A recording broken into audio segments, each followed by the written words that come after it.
check.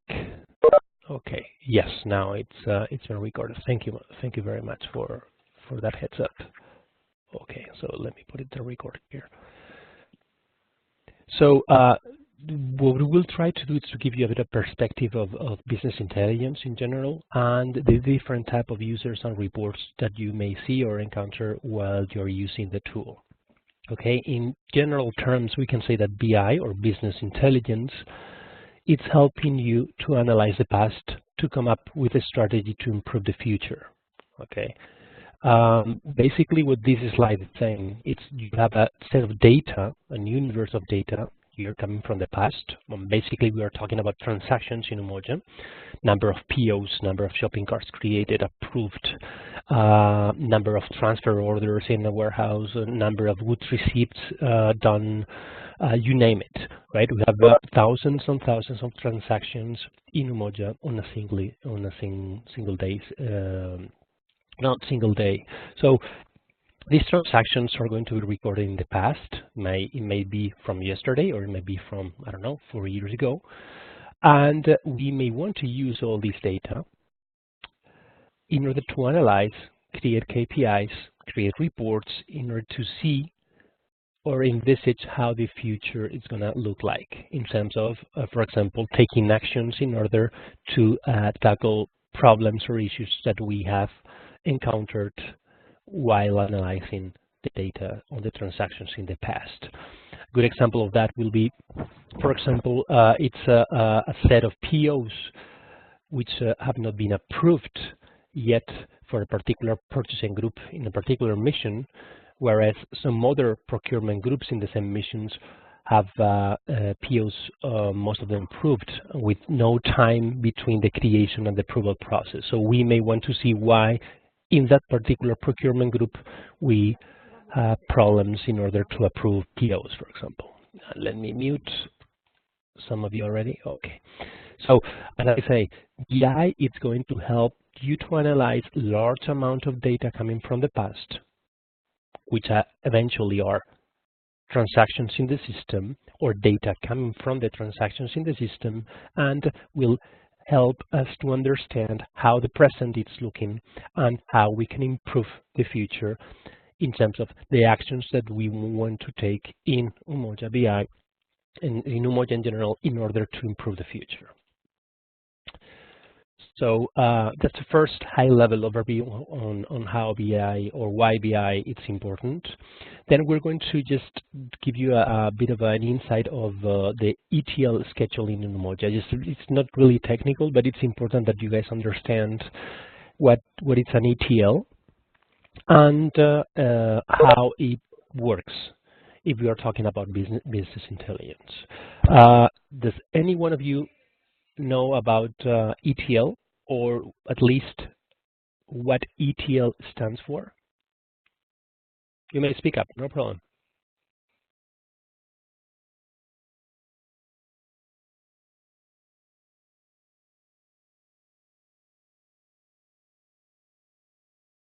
Any answer?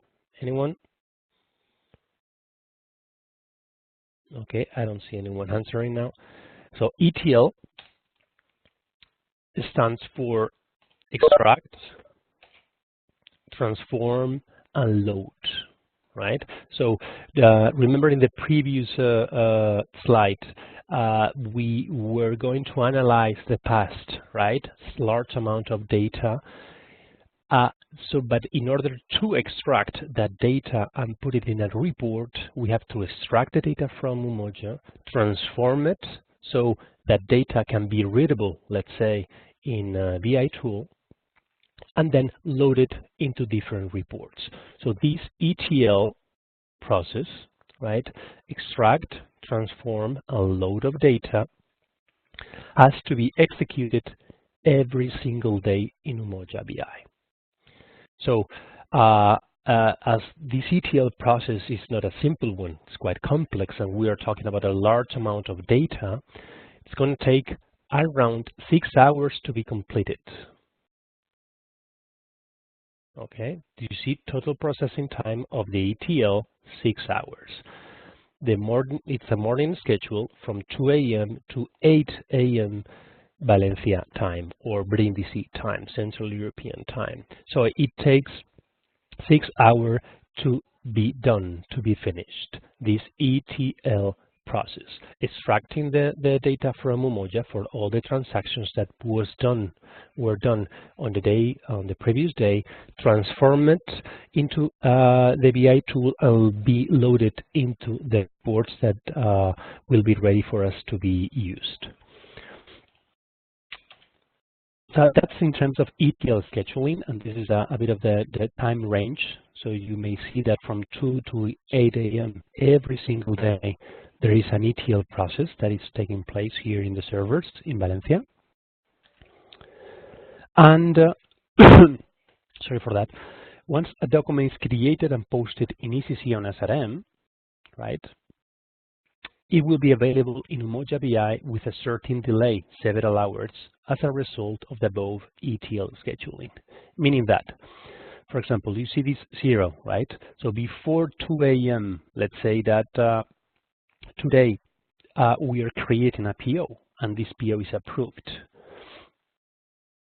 That PO, that document, it's in ECC, already there. If we pull a report in ECC, as we went through the ECC session with Brian yesterday, we can see that the details of that PO, but it will take 6 hours starting the following day at 2 a.m., from 2 a.m. to 8 a.m.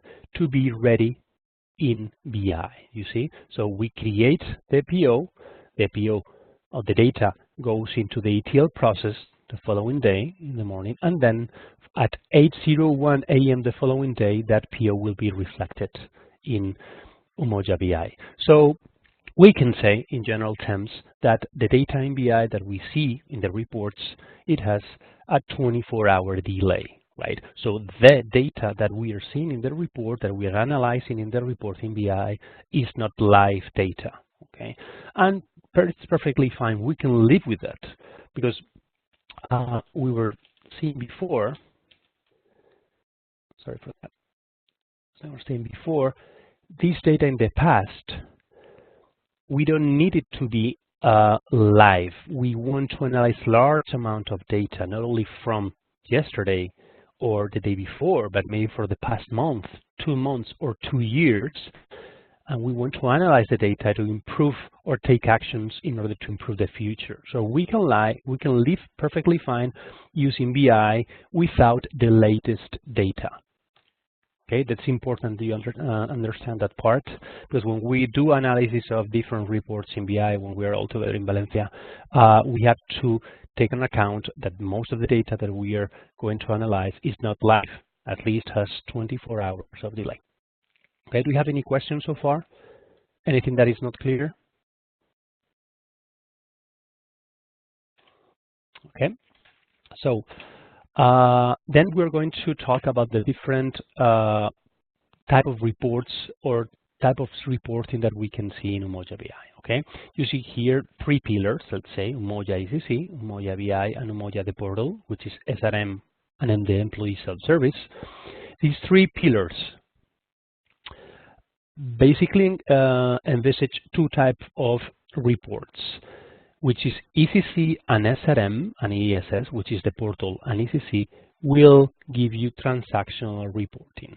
Okay, that's why we first started with the WebEx with Brian in SRM and ECC in order for you to understand and get familiar with the different ECC and SRM reports.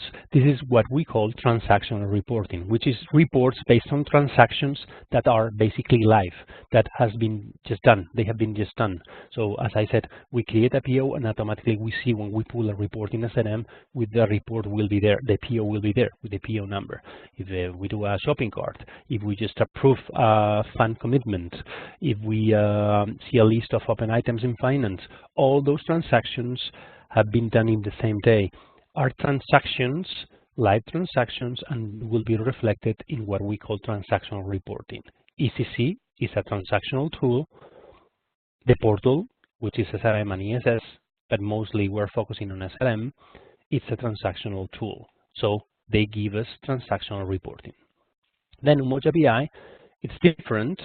It's BI reporting, it's business intelligence reporting. So this pillar out of the three that we can see that are Umoja components, only the pillar of Umoja BI is devoted only for reporting. So it's not a transactional tool. We do not do any transaction whatsoever in Umoja BI. What we see is the data compiled, broken down into different reports, and from there we can analyze, right? So that's why we do not have so far a training environment in business intelligence in Umoja. So what we do is we work directly in production. We do not have any training environment, but we do have training environments in ECC, and we do have training environments in SRM. These two training environments have been used by you these days with the exercises that were delivered by Brian. So this is important. BI has not training environment. We work directly in production, and this component in Umoja, it's devoted only to report, not to do any transaction whatsoever. Okay, let me just check the chat, see whether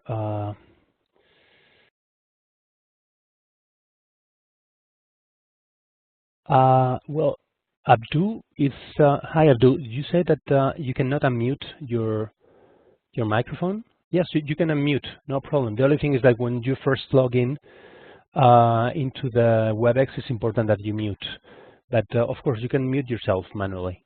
Unmute yourself and then respond or make any comment that you may want to share. Okay. Okay, thank you, Abdul. All right, so let's move on with the next topic, which is the areas that you may find in transactional systems, which are ECC and SRM. We do have T codes related to finance, supply chain, funds management, HR, or inventory management. Those T codes, reporting T codes, will give us information and live data specific to each area, right? And we're talking about a high volume of data and transactions, right? This is what we call transactional systems, ECC and SRM. Then ECC is right there, and then SRM is there, but they are not, let's say, talking to each other. Remember when we were going through the SRM WebEx sessions with Brian, we were not able to see any shopping cart in ECC. We had to go to SRM in order to check the shopping cart. So the good thing about BI is that it will merge both systems into one, right? So we will have ECC data and we will have SRM data within one system devoted only to reports. And from there, we can create analysis and metrics based on the data that we analyze. And then we can create reports. So who are going to be the stakeholders? Who are going to be the different audience consuming BI reports? So basically, we're talking about member states, General Assembly, executive management, or internal to the UN, which are us, users or staff members with different type of roles, and we do use these reports, these BI reports, along with the auditors, along with executive management in New York, and even the member states are consuming these type of reports in BI. Do we have any questions so far?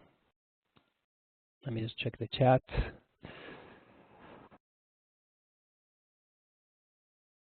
Okay. Can you please write in the chat whether if you can or you can't use your microphone, please?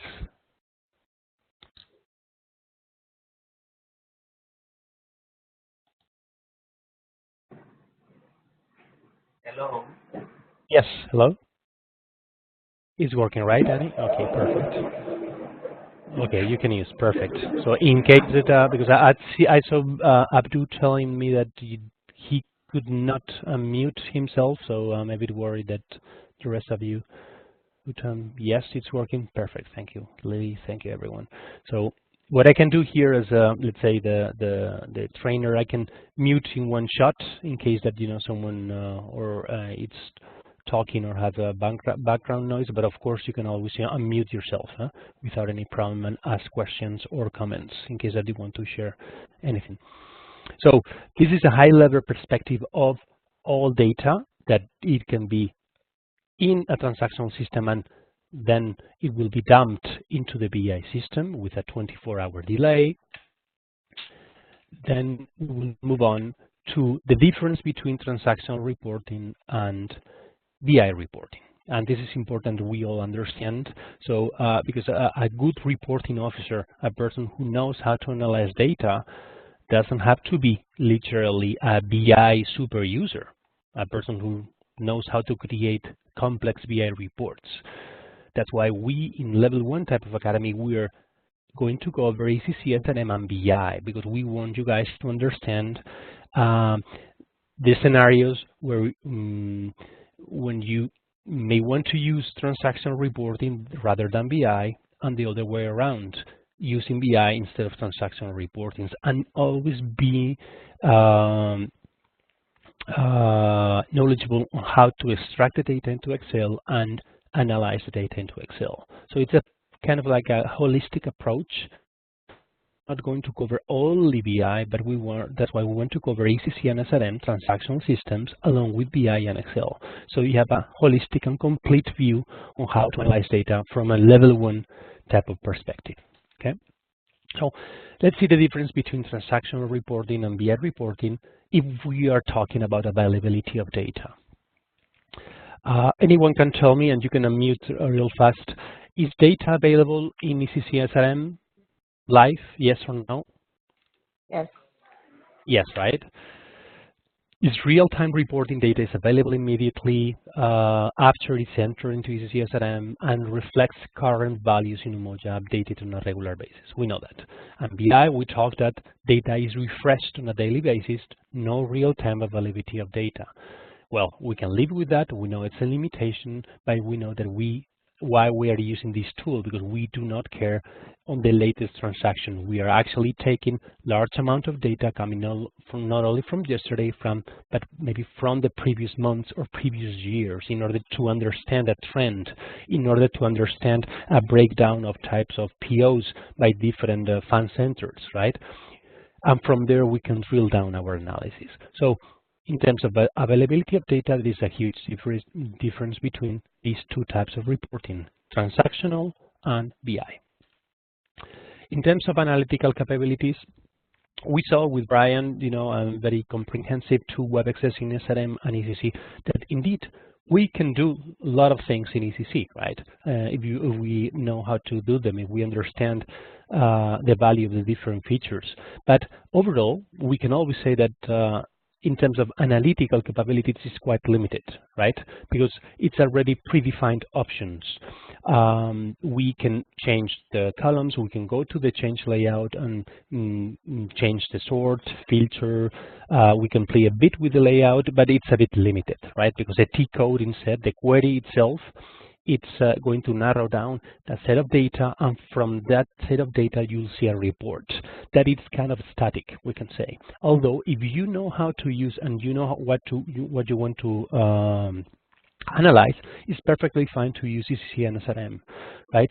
But in terms of analytical capabilities, it's a bit limited. On the contrary, if we go to Umoja Bl, we have basically a set of report which is subject to be customized, subject to be modified based on different attributes, on different categories, and then we will just play today and tomorrow we'll play around with the type of reports in BI, and from there you'll see how you can see these advanced analytical capabilities and the visualization of the data in terms of pie charts, trends, line charts, bar charts are super easy to use, super easy to create, and super easy to analyze, right? If we compare Umoja BI with Umoja ECC and SRM. If we are talking about customization, again, limited ability to customize a report in ECC, much more likely to be customized if we are talking about Umoja BI type of reports. constraints for two of them. Okay, we do have some constraints for transactional reporting, yes, because it's specific to a purpose and area. That is very important, right? Because when we launch a T-code, which at the end of the day, it's a type of report, it's specific to that module in Umoja, right? Finance in terms of open items, so we cannot link to the PO itself in the report, right?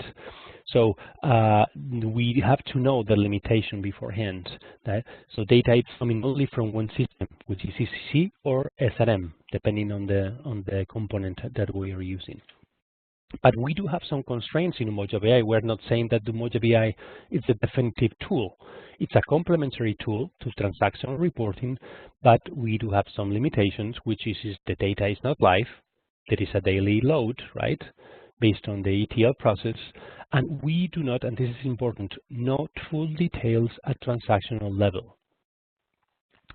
Can anyone tell me, just elaborate on this part, if anyone knows, what this not full details at transactional level mean? Anyone brave enough?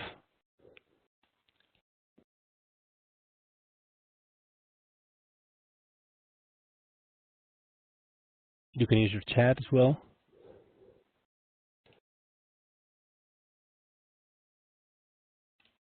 Okay, I don't see any answer. Okay, not full details on transactional level means, or at transaction level means that when you see a report in BI, you cannot just go and double click on the, let's say, the PO number and be transferred to the PO itself in ECC or even in BI with the full details at transactional level. No. You cannot drill down in BI reports. You cannot double click on a specific number and see what that number is coming from, right, in the back end. But we can do that in ECC. Remember that in some reports that we may see when we are here in Valencia, when you just click on the PO, you can just go to the PO details. And even in the PO details, you can even go to the components and finance, and from there you're just navigating from one T-code to another. So you can drill down and even navigate through a document in a transactional system, which is ECC, right, or even SRM, but you cannot do that in Umoja BI, right? So that's a bit of a limitation that we have to be aware of if we are using BI. But as I said before, these are complementary tools, right? This one is not better than the other one or the other way around. We have to know how to use them depending on the need. That's the only thing. So let's move on to the three components in the BI reporting landscape, which eventually we're going to talk about the different type of reports in Umoja BI. So basically we have three components, three type of reports in Umoja BI or business intelligence. First ones, which what we call the formatted reports or WebI reports, WebI or Web Intelligence reports. This is how it looks. Okay, this is just a small screenshot of a report in BI. You see the UN logo there, small there in the header, and a set of data broken down into different columns. So this is quite static report, let's say, in BI. It's a summarized report formatted for presentation. This means that you can just launch this report, print it, and just hand it over to an auditor because this is official data from the UN because it has the UN logo, right? So these type of reports, the formatted reports, another name is the WebI or Web Intelligence reports. We can use any of these names. These reports are only to be consumed right away. It's difficult to customize, although you can do it if you are a power user, but that's another story. But basically, you can just run the report, pull out the data, and just present it or use it, right? Consume it as you pull out the report. But the possibility to customize or modify this type of report is a bit complicated. Then we do have another landscape, which is another component of BI, which these are the ad hoc reporting or the analysis workspaces, AWS, right? We have different names for the same report. The way we usually name these reports are analysis workspaces or AWSs, right? These are the let's say, reports that can be customized from the very beginning, right? This is the type of reports that are going to use the drag and drop type of functionalities, or you can change different attributes in the report here, right? We'll see, we'll go step by step on how to do things, and you'll see that it's very easy. And based on different actions you take on the left panel, this report, this data will be changed. From these actions, you will understand whether this data is making sense or not. So it's kind of like a pivot table in Excel, in a way, right? Remember with Leandro, you went through the, let's say, basics on pivot table, but at the end of the day, it's the same, right? You have a set of data in universe, or in this case in Excel in a table, and from there you're going to play around with different values or different variables.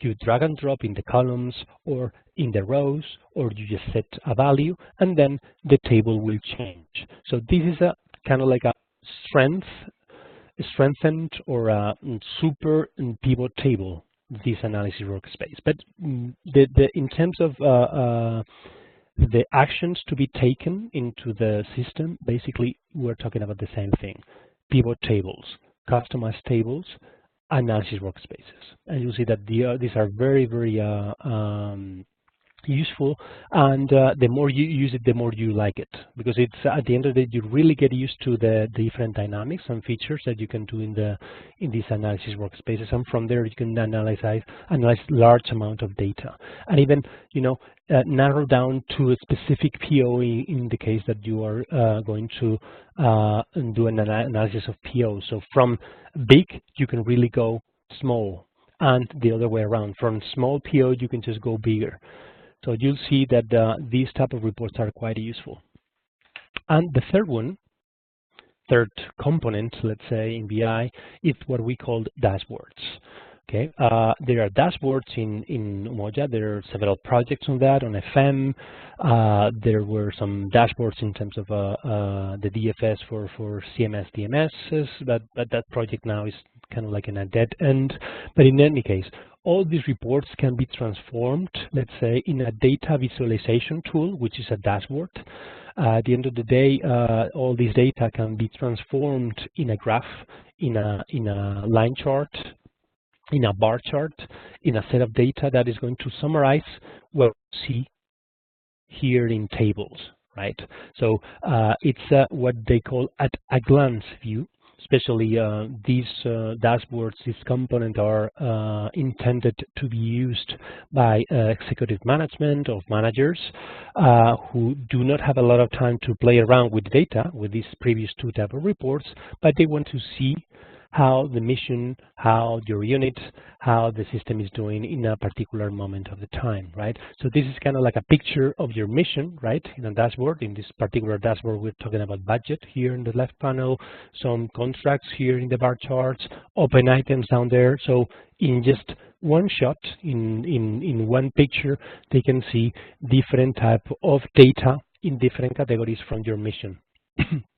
And dashboards are quite useful, difficult to customize, but quite useful if you are doing, let's say, holistic analysis of, let's say, your mission.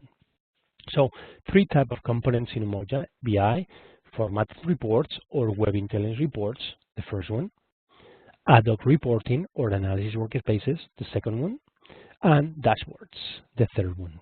In level 1, academic reporting, we will going to use formatted reports and ad hoc reports. We will not use or create, sorry for that, any type of dashboard because we don't have time, and it's quite complicated. Maybe this will be for level 2 type of academy. So we're going to basically focus on these first 2 components. Do we have any questions so far? Any comment? Yeah, sorry, just to ask, for dashboards, it means this is only for like DMS, CMS level, so we don't use it and we cannot help on making any reports for this? Thank you for your question. Well, it's intended, the dashboards are intended to be used by high-level management, but that's not mean that it cannot be used by any regular user, right? These dashboards are created based on some needs and requirements from the high-level management. Mm-hmm. That's why they are the, let's say, ultimate users. But you as a power user, and if you know this, our colleagues in Valencia or some other BI developers, from this data, they can create dashboards in Umoja BI, right? Customized dashboards based on needs, for example, and they cannot be only for FM. You can just create a dashboard for inventory management, only for type of equipments, and analyzing goods, doing analysis on goods receipts or RNI. But you have to know a very good level and technical level how to create dashboards. So it's a tool. It's a very important and useful tool, but it's something that actually eventually are going to be created from the previous type of reports, let's say, right? So you have different type of dashboards, not only for executive managers or high-level managers. Okay, thank you. Thank you. So that doesn't mean that we will show different dashboards in Umoja, but we will not play around with them, okay? Mm-hmm. In Valencia.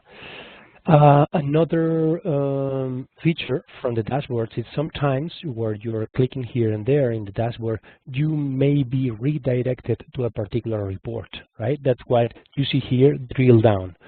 So this drill down capability, it's a functionality that is useful in the dashboard. So sometimes, for example, let's say that Lily in Brindisi has access to a particular dashboard in number of tickets, I don't know, in Umoja, and from there she can click in a particular graph, and from there she will have the details of that part of the graph in a report in BI. So that's what we mean with the drill down part, from dashboards to some other reports, right?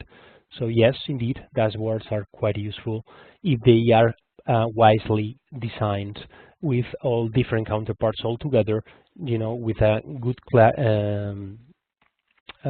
clarity on what they are intended to see. Because you can create dashboard for anything, but it's important to understand what you want to see before even designing. So that's it for the dashboard.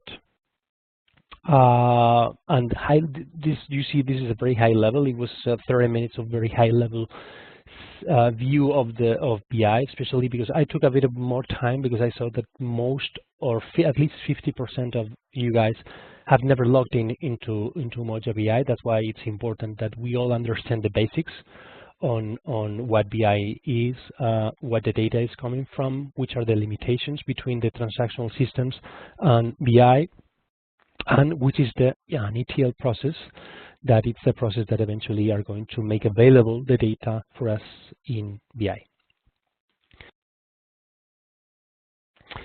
So we're going to move on to the roles and access to BI.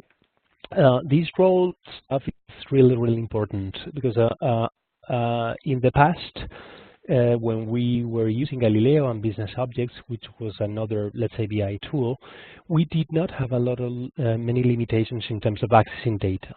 Now, currently in Umoja BI, we have 3 types of users.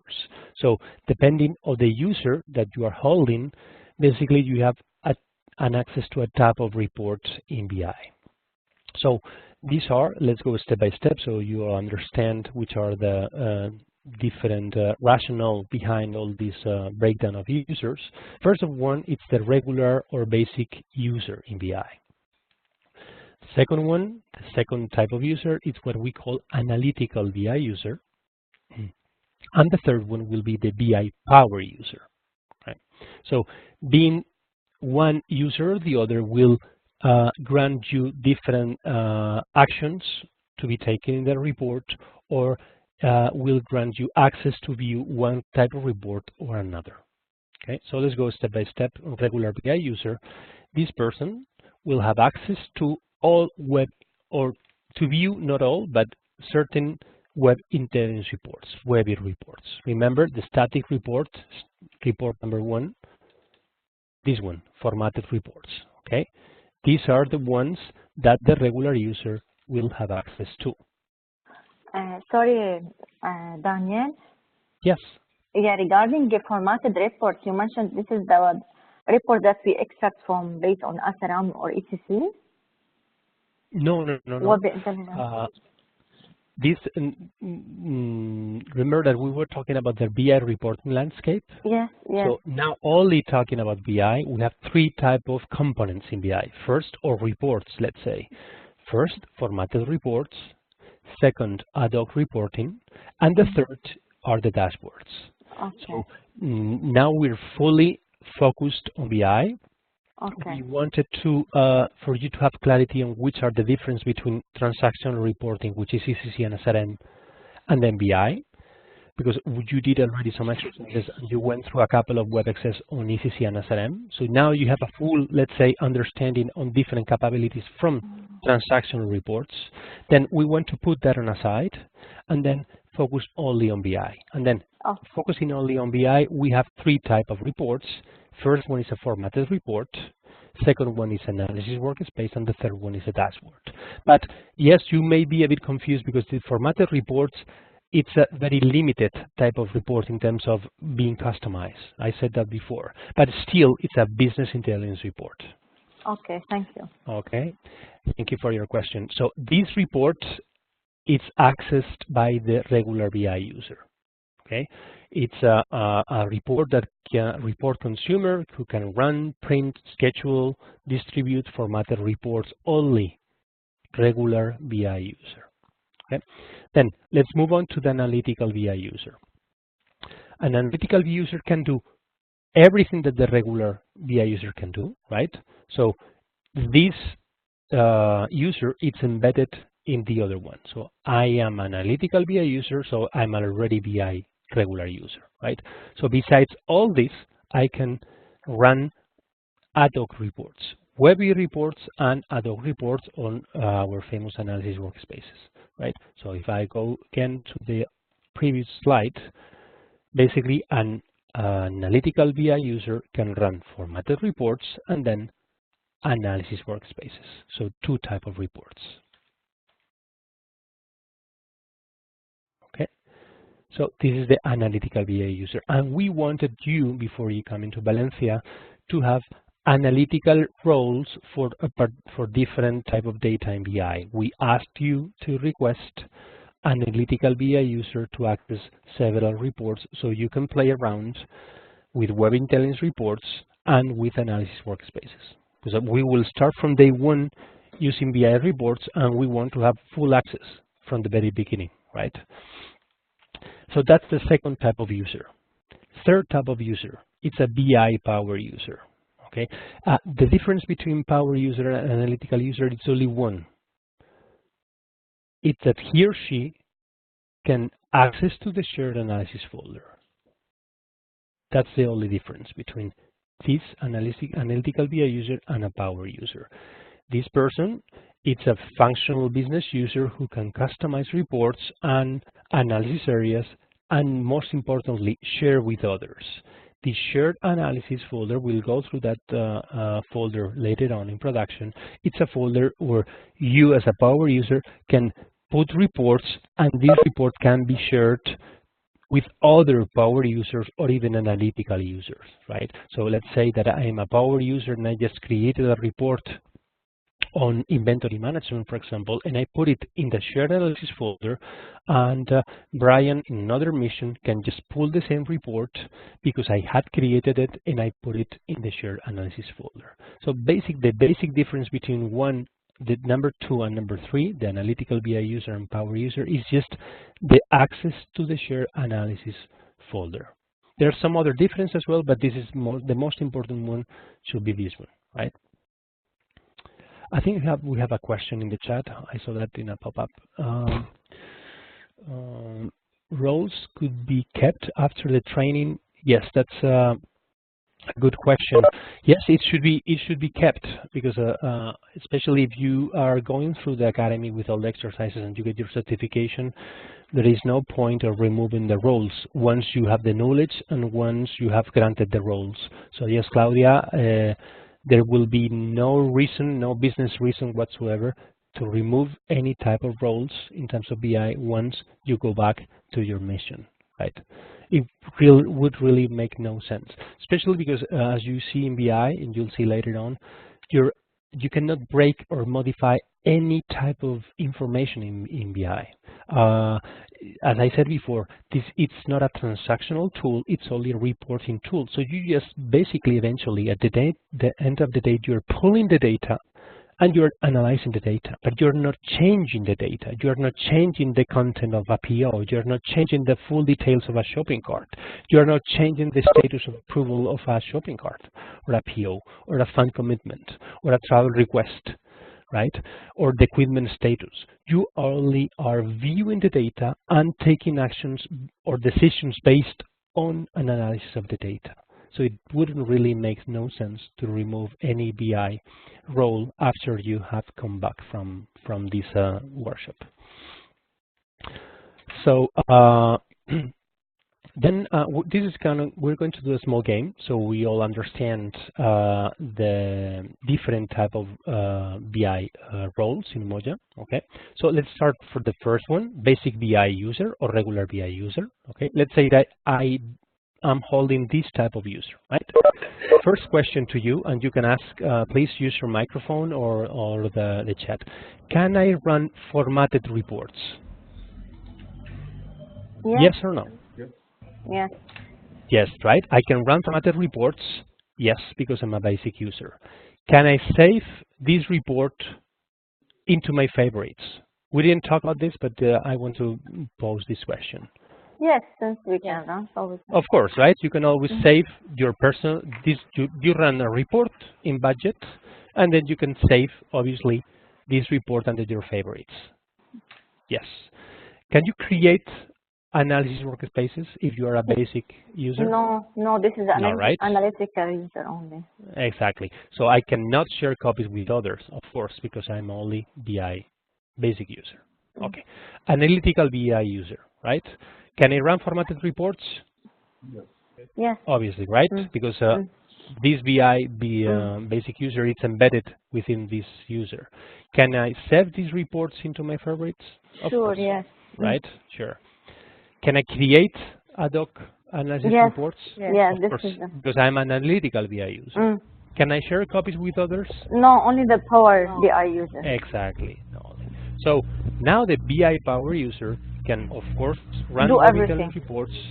Exactly. Create a doc and share this in the share folder. So the, let's say, stratification of the user role in BI first is broken down into 3 type of users. Okay, it's important to understand this part because then there is another level of stratification. Okay, first your type of user, basic, analytical, or power, and then we will jump into the access of the data. So I think this is well wisely understood. I'm glad that you guys are asking the questions because I had the feeling that you understand. But you can post the question, any type of question, any time of throughout the presentation. So now you can be basic user, you can be analytical user, or power user. We saw that. Okay.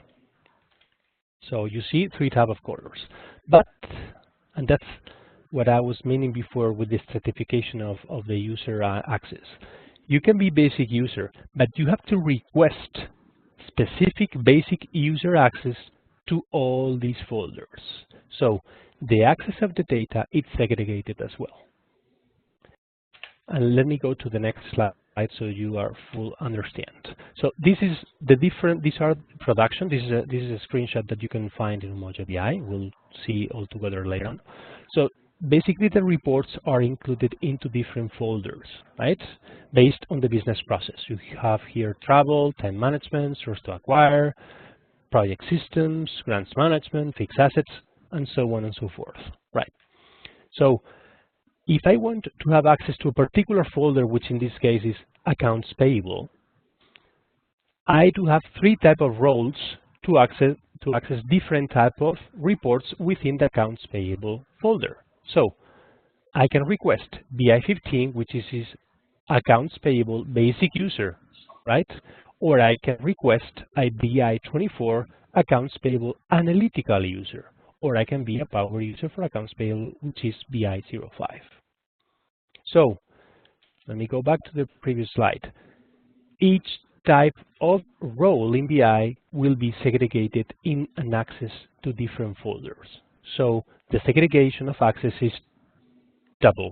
First, or dual. First, on the type of user, and secondly, on your access to a folder or another, right?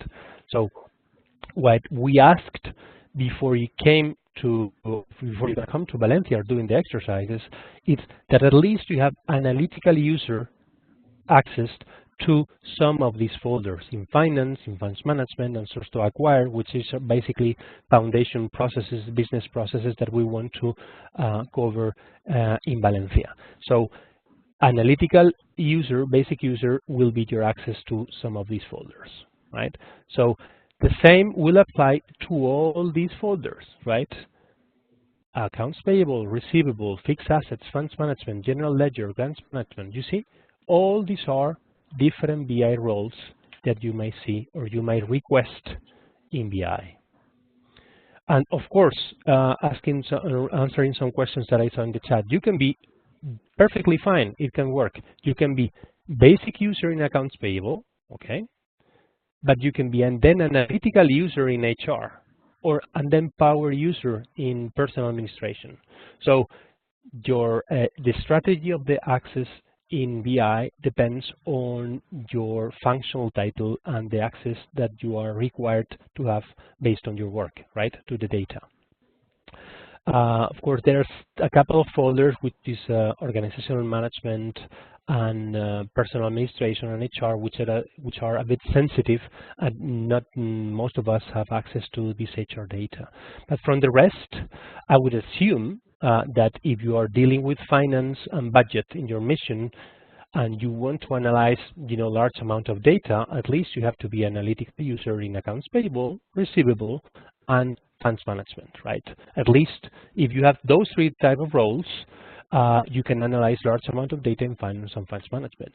On the contrary, if you do want to analyze, because you are working in procurement, data coming from POs and some shopping carts, because you are dealing with requisition as well, you may want to be analytical user in source to acquire, you see, in this folder. And this will be BI 2028 should be your role. So yes, I mean, it is not bad news, but it's important that you guys understand that the segregation of the access to the folders and the type of user, it's really important for you to understand in order to request roles. This is not like in the past where you have one type of role in business objects and you would have access to all type of information in business objects. Some people say it's a step forward, a step back. Some other people is saying that it's really defines the access of data and dealing with security and access to sensitive information, you name it. But you are going to come here to Valencia, you're going to play around with BI. We did understand that it's important for you to at least have analytical user access, so you can play around with two type of reports in different folders, which are finance, funds management, and source to acquire. Any questions so far? Anything that is not clear? Let me see the chat. Is it clear, this part of the segregation of access in BI? Okay, this is purely practical. I mean, you will not have lots of questions. I mean, in terms of, I don't know, the reports that we will going to pull out. But it's important for you to understand, why sometimes you don't see a folder, you don't have access to a particular report. The reason behind it's there in this slide, because you have to have a particular BI code or role in the system. Please go ahead. Yeah, so as participants that will be participating in this workshop, so we should have minimum, or the business BI analytical and basic user. This is very essential. Yes, not for all these folders, right? Because here we have plenty of different type of business processes, but at least to accounts payable, funds management, and source to acquire. So we can play around with data in budget, we can play around with data in finance, and one player can play around with data in procurement and requisitioning. Right? Inventories, what about inventories? It's not related to this module? Inventory, we will cover that part on day 3, but so far we still have to train the new BI reports in property management to the LPs in GDP. So that's something that we will cover just slightly, so you understand a bit of what's there. Although you may not have access, but at least you have a visual of different type of reports in property management. But first, Brian and myself, next month, we'll have to go through a series of WebEx to the GDP LPTs, to the local process experts on inventory management and property management that were trained last year. And once we go through those WebEx with those guys, then I'm sure that they will teach you guys back in the mission. Okay, thank you. Okay, no problem. So, and sorry for that. Let me just go back. Do you see this share analysis? It's a bit in red, in a thick red line here. Shared analysis folder. This is the folder where you can place, if you're a power user, the different reports to be shared with another users in BI. So another game. So we all understand the segregation of access to data. Okay. Let's say I'm a basic BI user, but I have access only to source to acquire. So I'm BI 14 code, basic to source to acquire. First question to you guys, can I save any report that I see in the shared analysis folder? No. No, right? Can I run formatted reports, web intelligence reports? Yes. Yes. But do we have any limitation, guys? Yes, I can run formatted reports, but remember, I have only access to source to acquire. Yes, you can. You see this? Yes, the answer is yes, right? I can run formatted reports, but only to source to acquire type of reports. Only to the role. Remember that? You see? You see source to acquire? Source to acquire here. If I go here, and I am only basic user BI 14, that means that I can run reports, only web intelligence reports for source to acquire. Analysis workspaces, which will be reports to be used by an analytical user, cannot be run by me because I'm only basic user in source to acquire. Okay? So you see I can run formatted reports, but only to source to acquire, only related to my scope of access, let's say. Then can I run analysis workspaces? No, right? Because I'm only basic BI user. And another question, can I access the share folder? Access. No. Yes, I can access. I cannot save, right? Save in the share analysis folder, I cannot, but I can always go and take a look what's there. You said only the power user can share, can share folders. Exactly. This is save in share analysis folder, no, as you're saying, but access the share folder, yes. Okay. Access meaning double click. If you see it, you can double click and see what's there. Okay. Okay. Thank you. So okay, second scenario. I am an analytical BI user for source to acquire, right, and fixed assets. So I have access to a couple of folders as an analytical BI user. First question, can I save in the shared analysis? Can I share any type of reports in the shared analysis folder? Yes or no? No. Still no. No? I'm not power user, right? Can I run formatted reports? Yes. Yes. Yes. But again, But limitation. The limitation is I can run formatted reports, but only to source to acquire and fixed assets. You see? These ones. And the same will be applicable for analysis workspaces, right? I can run analysis workspace because I am an analytical user only to source to acquire of an access share folder.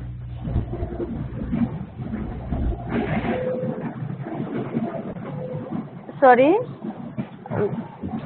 Limitation. When you have a type of user, mute some of you.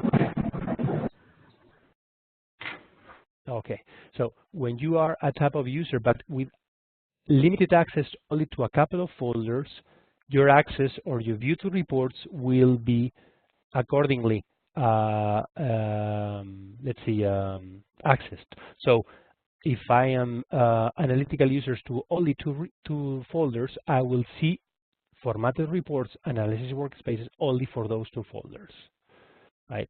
Then the third scenario will be being analytical users to all folders. So you have no restrictions of the in the access of data. So first question, can I save my reports in the share folder? No, because I'm only an analytical user. But for the rest, access formatted reports, I will access all of them with no limitations because I have access to all folders, right? And I will have access to all the analysis workspaces as well because I have no limitations to any folder because I have access to all folders. And of course, I will access the share folder as well. Power user in BI, only for funds management. Yes, I can save reports in my share folder because I'm a power user, right? But only funds management type of reports, right? I will see my formatted reports, but only for FM. I will see analysis workspaces, but again, only for FM, right? And I will indeed access my share folder. And at the end, this is the, let's say, the widest type of access in BI, being power user to all folders. Then you have access to all different folders and data with no restrictions whatsoever, right? So if you know that you are power user to all folders, that means that you have access to all the information, to all the reports, and to all data in Umoja BI.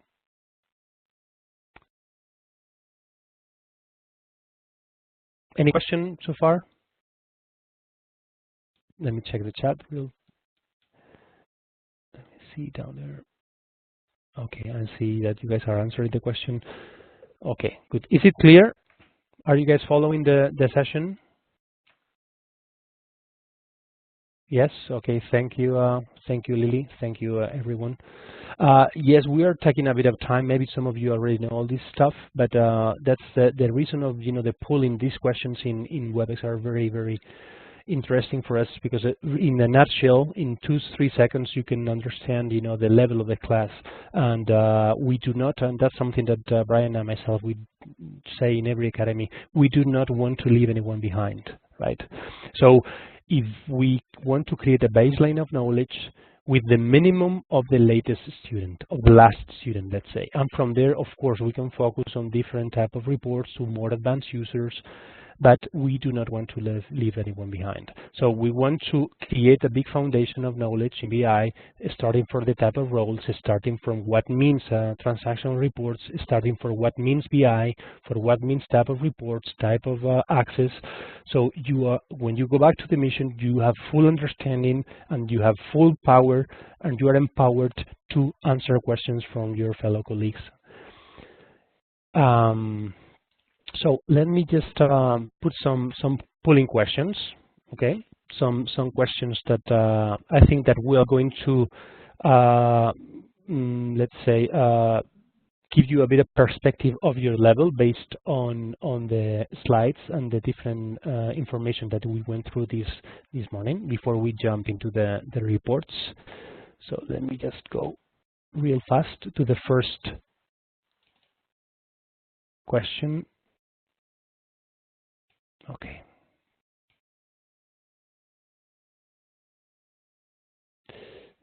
Yes, fast.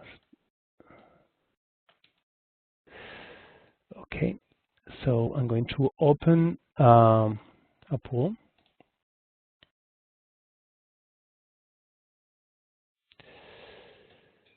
Okay. First question on the BI components.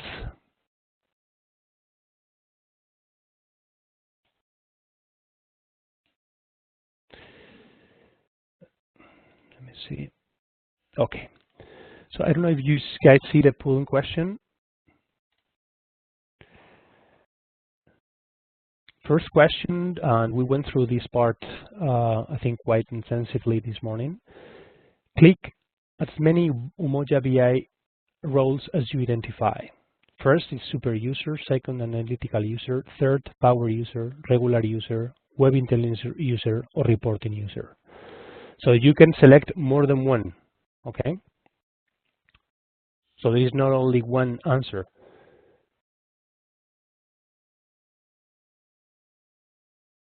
Remember that we talk about power user, we talk about basic user, regular user, right?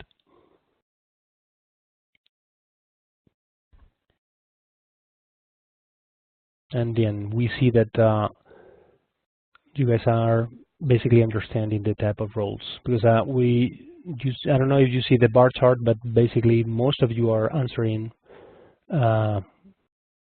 correctly the question. So still 4 people have not started and 7 are in progress.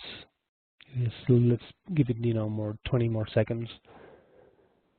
But yes, I can see in a nutshell that you understood very well the different type of users in BI.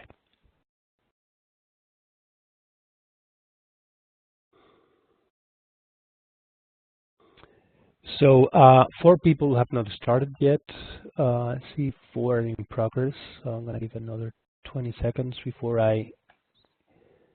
but already 90% of you have answered or finished. So it's very. I'm glad to see that most of you have answered correctly, almost 100%.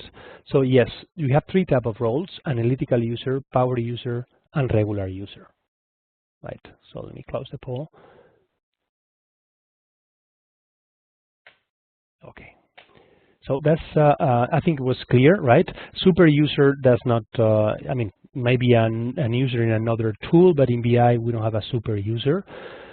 Web Intelligence user is not really a user. It's Web Intelligence is a type of report. So we have Web Intelligence report, not Web Intelligence user. And reporting user is something I just made up. Okay. So let me close this one and open another pool.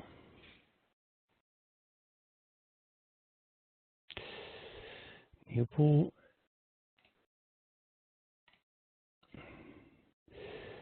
All right, second question.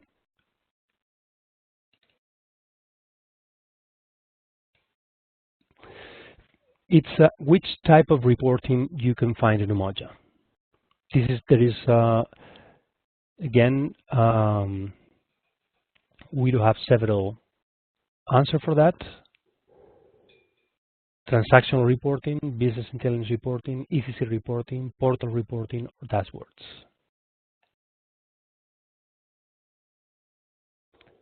Remember, right, the slide that we said that there is 2 types of reporting, transactional and BI, and then we have Umoja, different Umoja components, right?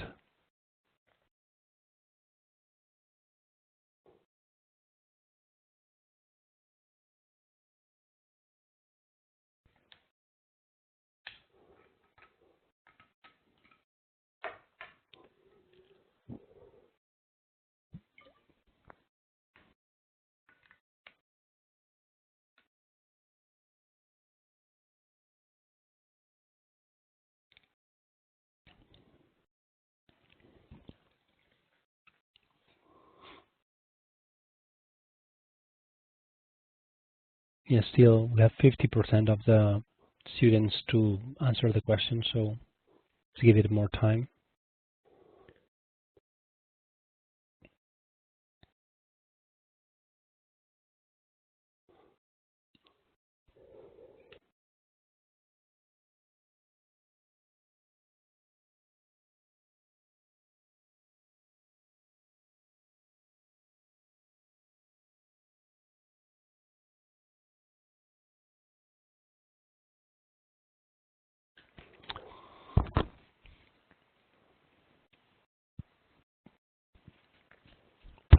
Yeah, I think we can see that this one is again quite easy.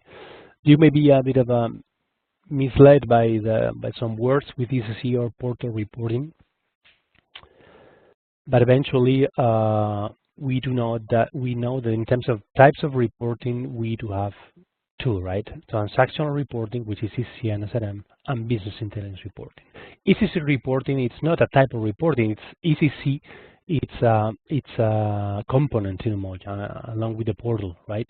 Dashboards are within the BI reporting landscape a type of report, but in terms of types of reporting, right?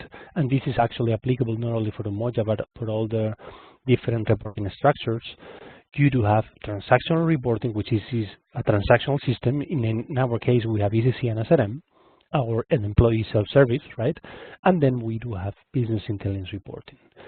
I see that most of you answered properly the question. Some others were a bit of misled, as I said, by C or D, which is ECC reporting and portal reporting. But I mean, this is not a place to trick you for sure. I mean, don't be tricked. We don't want to trick you guys. Putting all these tricky questions, but it's important you understand we have two types of reports: transactional and BI intelligence. So thank you very much. So okay, let me close the pool and let me put a last question.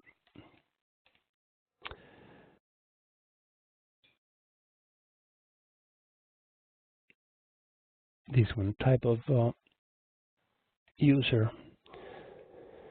So the question here, it's please select a BI type of user.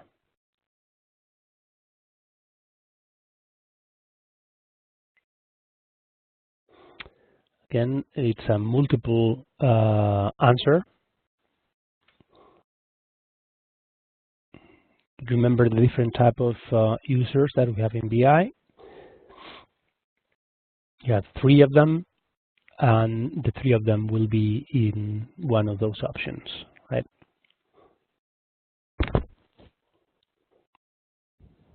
In the meantime, I'm going to see the chat because I see a couple of questions there.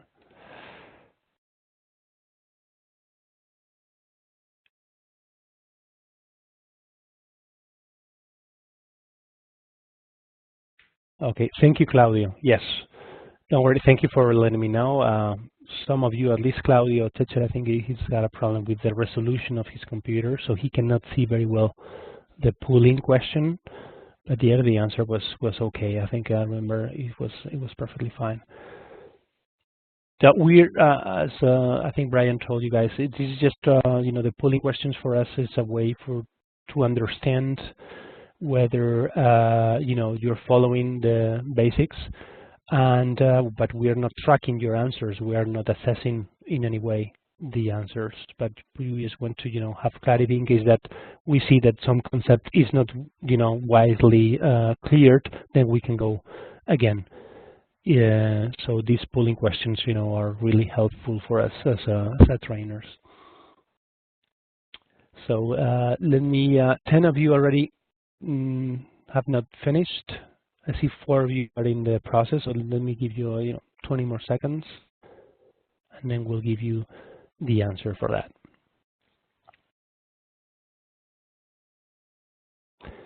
So yes, we do have 3 types of roles, right? Let's see. The question was, please select a BI type of user. First one, BI super user. It's not a BI type of user, right? BI super user is not, so this should be out of the question. BI regular user, yes, most of you selected this one. Analytical user, that's another correct answer. That's the user that gives you access to the web intelligence reports and the analysis workspace. And then we have to go to E, which is BI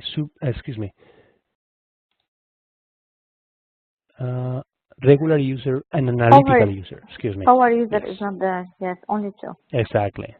And then we have here BI transactional user, that doesn't make sense. BI super user is not existing, and BI expert user, of course not. So here we have 2 correct answers, which is B and C, regular user, analytical user. Here it's missing power user, right? But it's not part of the options here. So let me close the poll.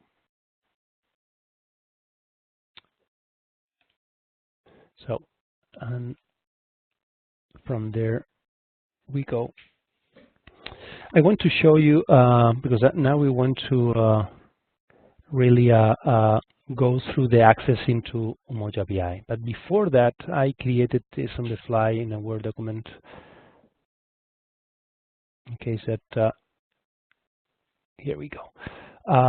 Because I saw that some of you have never entered into Umoja BI. So there are two ways to access Umoja BI. Okay, this is a Word document that it can be shared with you after this session. You can always access Umoja BI through the login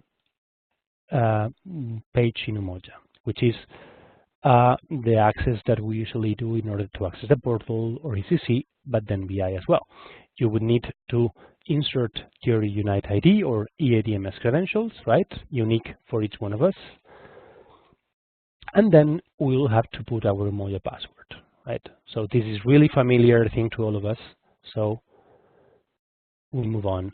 This is the dashboard, Umoja dashboard, right? A dashboard is a set of icons, and then you can select one axis or another. Then if we want to access Umoja BI, we have to select 1, 2, 3, the fourth icon on the top, which is this Umoja production. Once you double click, then you have three different types of access to production in Umoja. You can access ECC, you can access the portal, or you can access BI. You double click on the third icon and then you will see your home page in Umoja BI. So I can do that live. Let me see.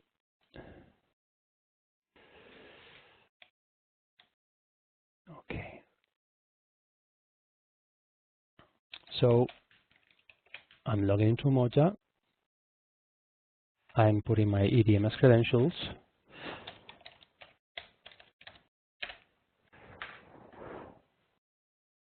I go to Umoja production. Okay. I wanted you guys to see this. This is the Citrix part. Okay. You have to log into Citrix. Citrix is, let's say, some sort of application where you can remotely use your VDI and Umoja. That's why this basically this application. It's giving us the access to our profile in Umoja from anywhere in the world, from any type of machine, right?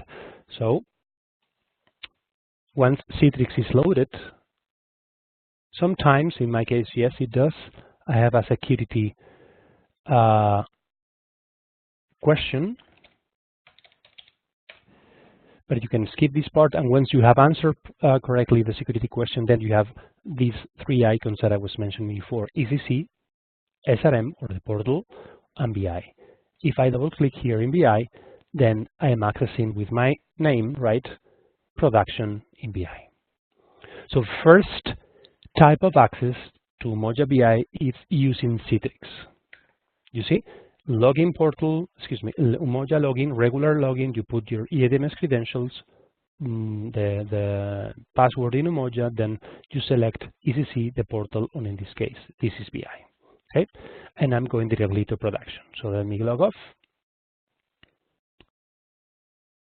and close this part. And let me go back to the Word document. So it was quite easy, right? For the ones of you who already have logged into BI, it's piece of cake.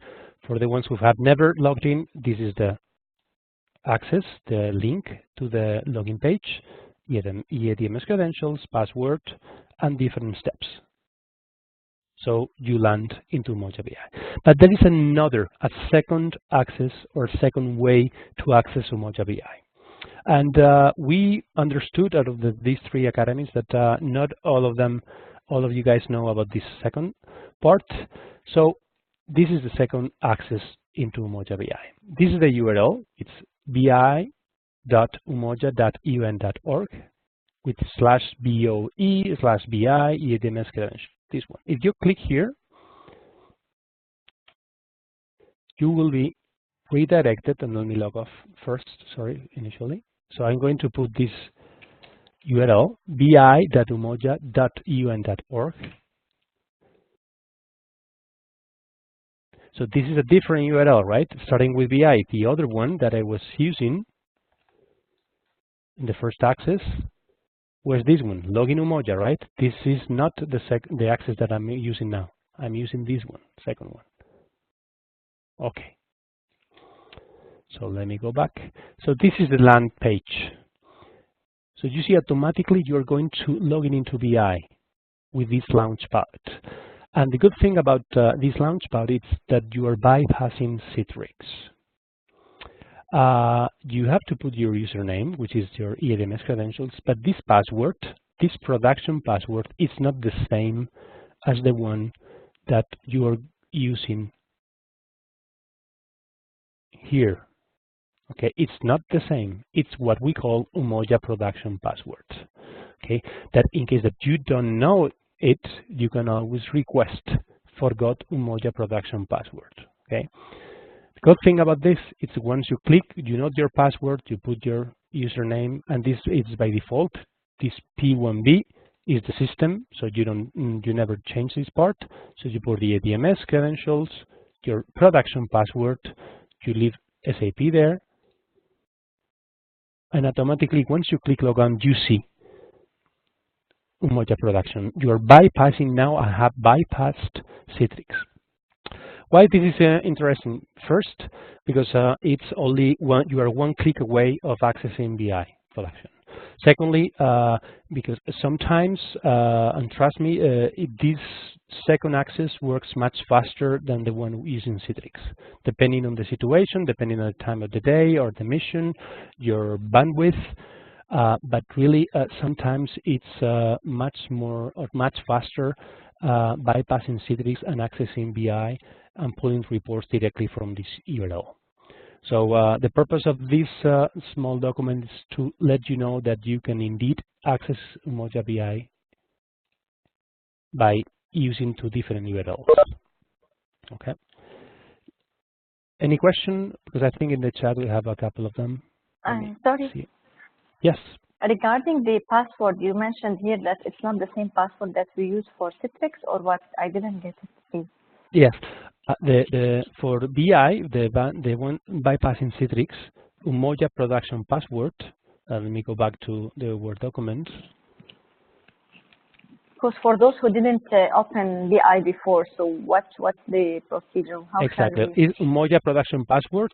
It's a password that was given to us like a long time ago, in my case in 2014. But most of you probably either didn't receive it or you didn't, you don't recall how that password was. So you can always ask for it by clicking here in Forgot Umoja production password. It will be given directly? Yeah, no. It will be given a temporary password, and from there you can change. Okay, thank you. Okay. I'm not saying that this one is best. I'm just giving you a couple of situations, because sometimes Citrix is not working. We have encountered some problems when we're in mission and we want to use BI. Some laptops did not have Citrix installed. So way to bypass that situation, that issue, it's clicking directly in this URL and you enter BI without using Citrix, right?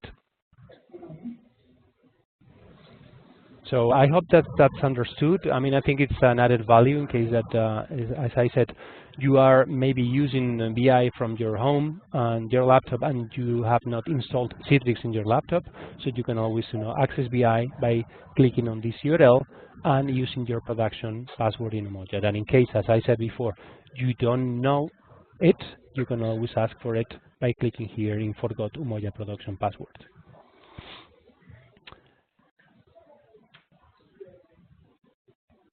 Any question before I move on?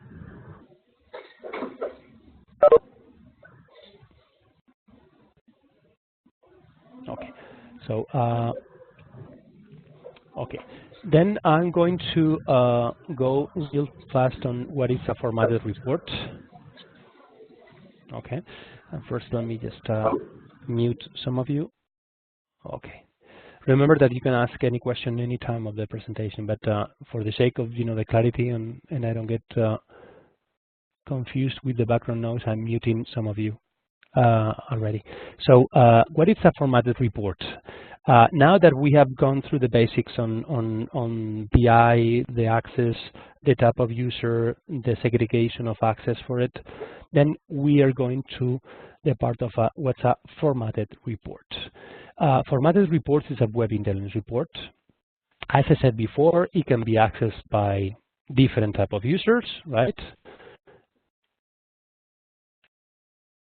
Regular BI user, or it can be accessed by an analytical BI user, or it can be accessed by a power user, right? In this case, as I said before, the web intelligence report, it's a very, I'm not going to say static, but it's a kind of like a not so dynamic type of business intelligence report. You have a header, right, with the title of the report. In this case, it's report number 5 with status of accounts with appropriation with by commitment item. This is a, let's say, a budget type of report for MINUSMA for budget period P16, right? But with the UN logo. So this information contained in this report is official information from the UN, right? So this is official information that we can hand out to auditors, to any type of stakeholder that is requesting formally information for budget, if in this case we want to give information for MINUSMA, right? So it's very nice in the sense that it's quite simple. The prompt, it's really simple to be used, and then you can export to Excel or PDF very, very easily. Okay, so how you can access this type of reports, and for doing that, you know, instead of using the PowerPoint presentation, I'm going to go live. Okay, let me just log off. Report. I'm going to use. Okay, so this is production, I think already. So I had different type of reports. I'm going to use the report number 5, which is, and then we will go through all this later on, don't worry, or in tomorrow's session. This is in funds management. So you can navigate through these different folders on the left, like in Internet Explorer. This is peacekeeping missions. So this, you see the first type of report, report number 5, status of accounts with appropriation by commitment item. You see this type, this second column here is telling you whether this report is a web intelligence report, or on the contrary, you see, you have a report here with it, which is an analysis workspace. So first, when you enter in any type of folder in Umoja BI, you'll see a first column with the title,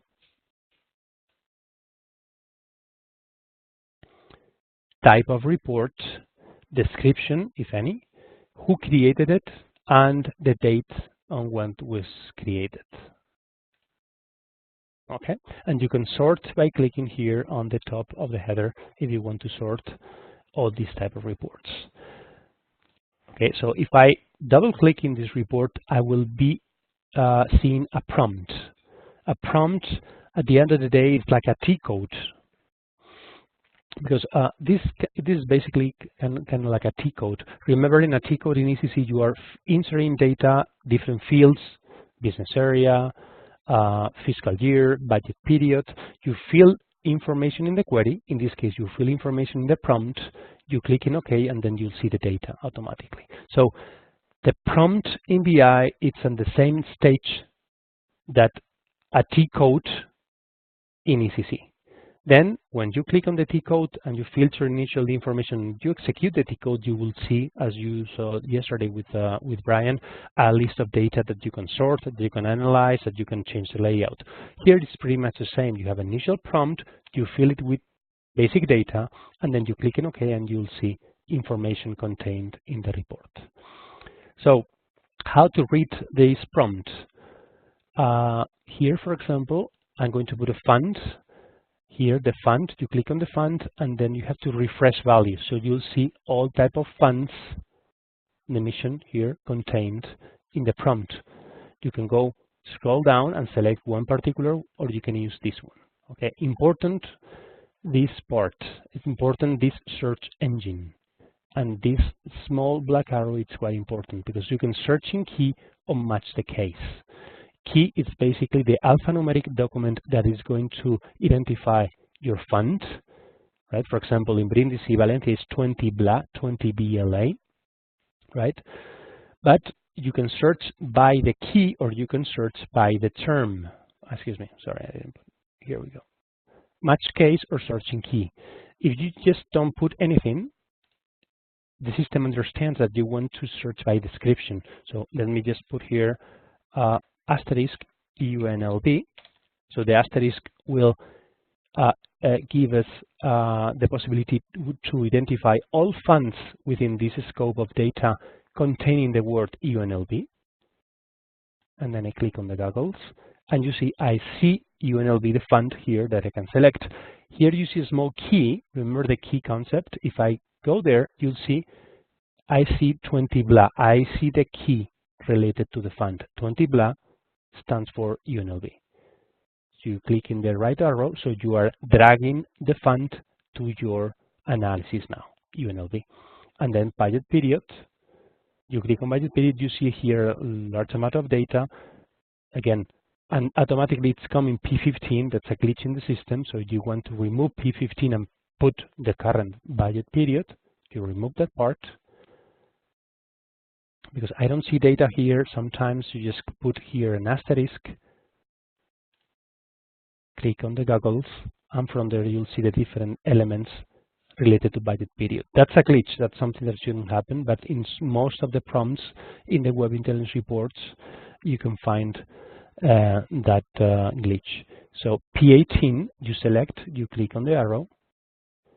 So now I see fund UNLB and budget period P16, and then you can put obviously some other categories of elements of data, but it's okay like that. If I click on OK, I will see the report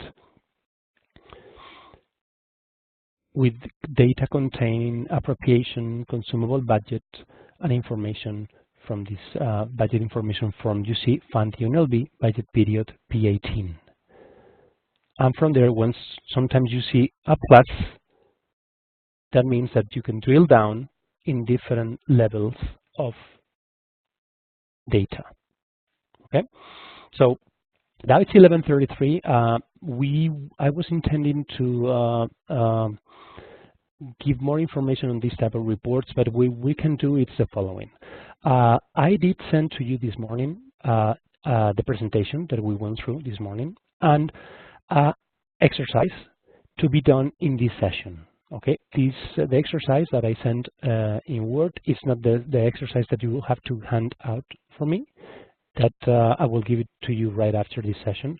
But I will do that exercise in the support session today at 2 o'clock Valencia time. So in that exercise, we will go through a web intelligence report with all the different features and things that we can do in a web intelligence report here in the navigational menu that you can see here on the header, and some other things that we can do here in the reports. Basically, all these different actions that you can take in the exercise that I have sent to you, we will go through them, we'll explain how they work, and then from there you will be able to do an exercise that I will send to you later on.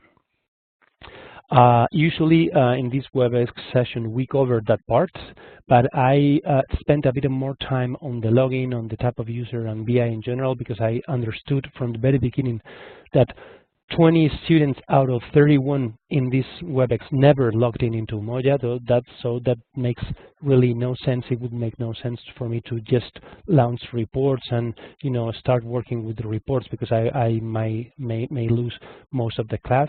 So that's why we don't want to leave anyone behind, so we can always customize the WebEx sessions and accommodate more sessions down the road, and especially next week as well. So what we will do now is we're going to close the session, for the WebEx session for this morning.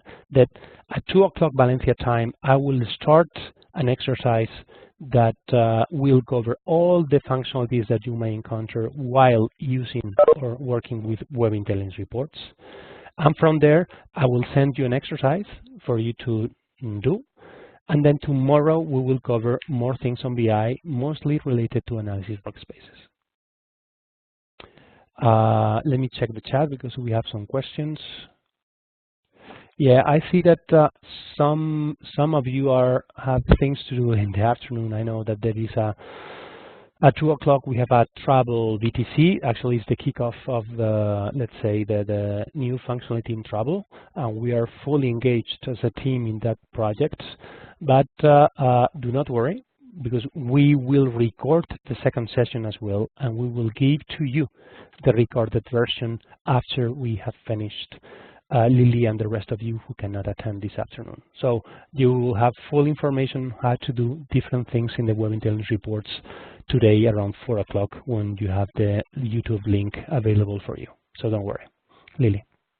And the rest of you who cannot make it. I know that maybe Abdul or some other of you as well have other things to do related to travel. But I think it was important to cover the basics now and then move on to the practical part in the afternoon. That's why we do have these 2 hours to go through the exercise. So let me see if we have more questions in the chat. If not, please speak up before I finish the session. And remember today, let's say in 2 hours and a half, let's say 2 hours in 24 minutes, we will go through an exercise on Web Intelligence so we can practice together. And there, after that session, I will send to you an exercise for you to finish and to be sent back to us so we can analyze how you guys did. Any question? Well, Utan, thank you for your comment and some other of you. You can, if you want, you can go ahead and do the exercise that I sent to you in the session, the one that we will go through at 2 o'clock. No problem whatsoever. You can log on and start. In any case, we will do it 2 or 3 times in the support session, so you have clarity on the different features, on the different things that you can do in the Web Intelligence reports, and from there, I think you will be more comfortable to do the exercise in this afternoon. So thank you very much, Abdul, Lily, for your comments. Utam, as we were saying, we're open for any phone call or any email that you may want to post from now on. But be sure that at 2 o'clock Valencia time, we will be covering this practical part of the Web Intelligence report. Thank you very much for your attention, and we'll see you in 2 hours time, let's say. Thank you.